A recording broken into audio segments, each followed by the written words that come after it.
Hello world, it's Bia. Welcome to another video, and today I'm gonna be spilling my best advice.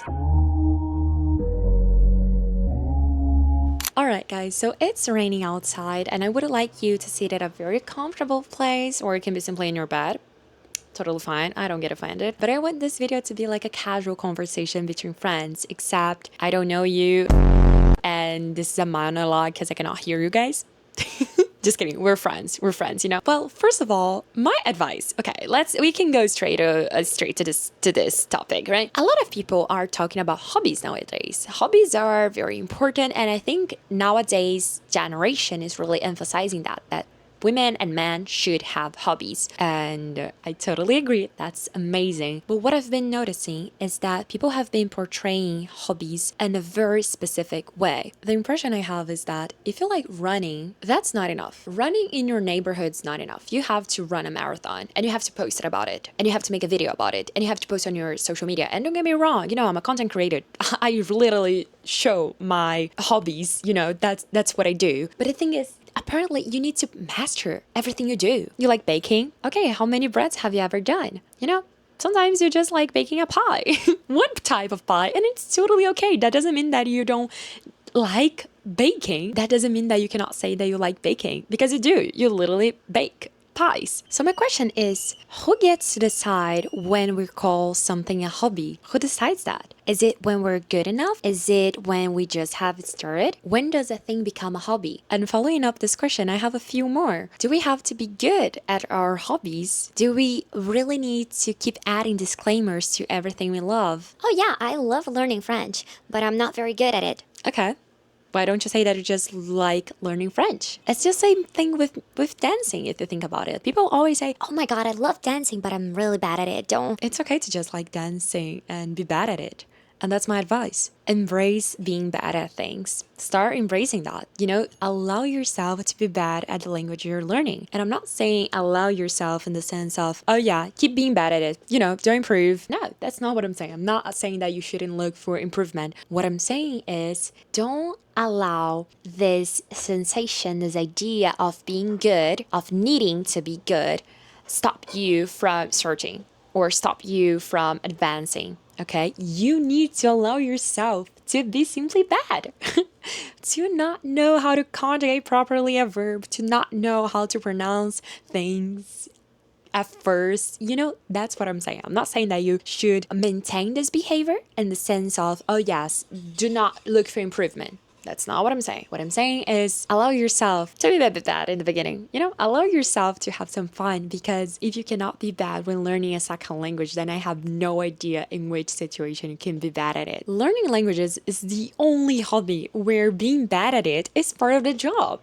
Yes, you need to be bad at it. You need to struggle a bit, because that's what it makes so rewarding. You know, knowing that you were really bad and then you overcame the situation by studying, by putting into work, and by improving it. Because honestly, if you were just amazing from the beginning and you just had a perfect accent and you just mastered all the verb conjugations and all the tenses and all the pronunciations and tones, would you really appreciate when you reach the summit?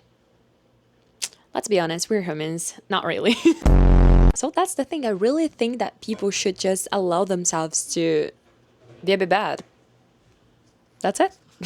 When you start thinking too much that I need to be good at it. I need to be perfect. I need to have a good pronunciation, or people will not understand me. Or what if that comes from a place of fear, and we can see that, right? But the thing is, when learning a language, I think you should allow yourself to have a different personality. You know, you can be afraid of doing those things in your native language, but when learning a new language, create a new personality. Allow yourself to simply be silly. Allow yourself to say something wrong and mess up embarazada with embarrassed, the meaning, I mean.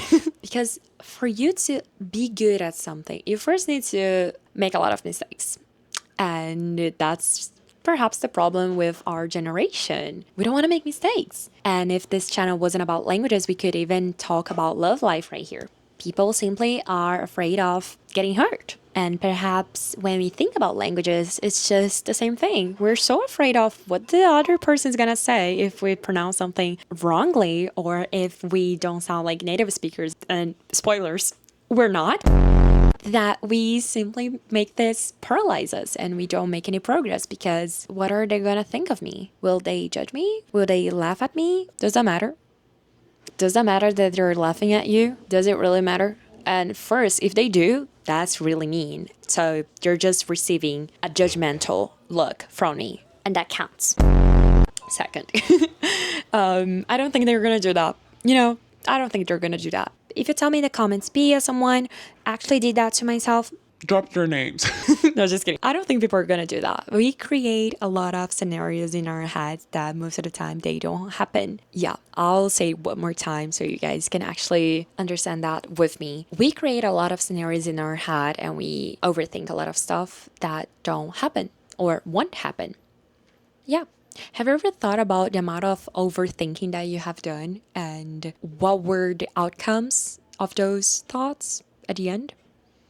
You just had to deal with one outcome, right? That there is just one reality, except if we're talking about the multiverse, if you're a nerd, but there is just one reality. So there was just one outcome from the situation you were thinking. And I don't think the outcome of this one, of trying to speak your foreign language, will be someone making fun of you. And if they do, you're still better than them because you're here with me and we're the cool kids. I also want to add the fact that some people are not afraid of speaking the language in front of native speakers, but actually in front of their own people, because I know that sometimes, the ones who judge the most are the ones around us. And that's actually very sad and quite toxic. But in my country, for example, people tend to judge a lot of other people's accent in English. I get judged a lot of times on this channel because of my accent in English. And honestly, I don't care anymore. I don't care. I can speak this language. I can understand. It's totally fine. So if you're in a situation where the people around you will judge you for learning the language you're learning and you cannot change the environment, which would be my first solution, let them be. Who's the one trying to learn something new?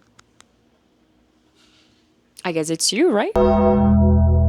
So yeah, just keep going. Don't stop learning the language you want just because of what people will say. I know that some of my subscribers, they learn Korean because of K-pop, because they really like K-pop. They study Japanese because of anime. And honestly, guys, just go for it. Just do it.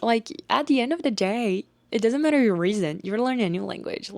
Isn't that so cool? I started learning Italian because I had a crush on an actor. Yeah, and now I can have a conversation in another language. Who cares about the reason? So yeah, that's it. I don't think you guys should care about what people are saying because they will say a lot of stuff all the time.